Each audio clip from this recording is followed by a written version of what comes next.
Persimmons have a native habitat from Connecticut to Florida, west to Kansas and Texas. They're frequently encountered in abandoned fields, fence rows, and along highways.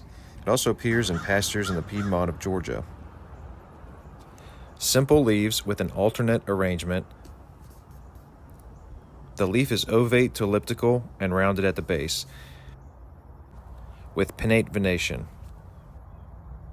Margins can be entire or irregularly serrated.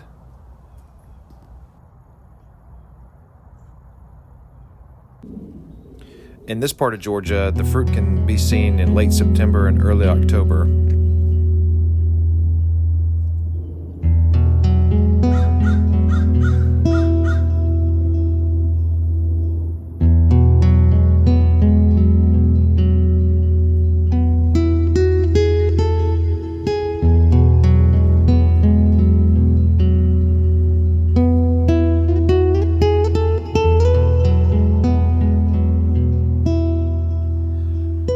A good way to identify a female tree is during the fruiting season. Any tree with fruit on it is obviously a female. However, in the winter or even in the summer, you can identify female trees by looking for the calyx lobes that are found on the ground. They do not rot away very easily, so they can be found even under the trees once the fruit is gone. You can also look for seeds on the ground. Sometimes you can see some seeds underneath the leaf litter as well. The bark is a dark gray to black with very distinctive square, scaly blocks.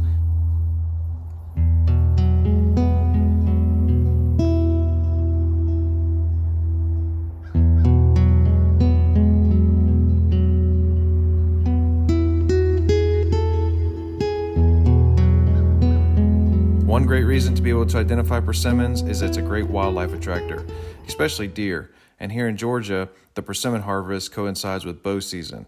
So when you're out in the woods looking for deer, try to find some persimmon trees and some white oak trees, because those are great ways to locate deer that are feeding on the acorns and the persimmons.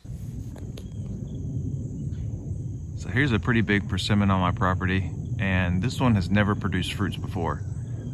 Persimmons come in two types. There's a male and a female.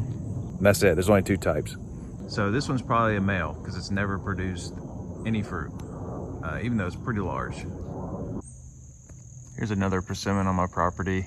It has never produced fruit either. And it's about the same size as those other ones we saw before. But it does not produce fruit. So this one is probably a male. But you will see there's a lot of acorns down here. And it's growing right next to these pretty big white oak trees. So that would be a great combination if this one did produce fruit.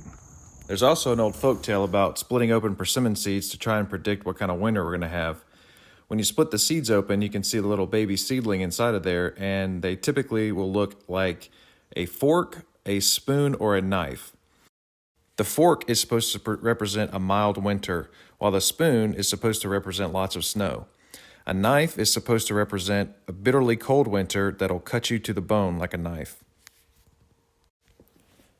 It looks like we have a mixture of forks and spoons. So maybe that means we're going to have a mild winter, but we might get a lot of snow. We'll see.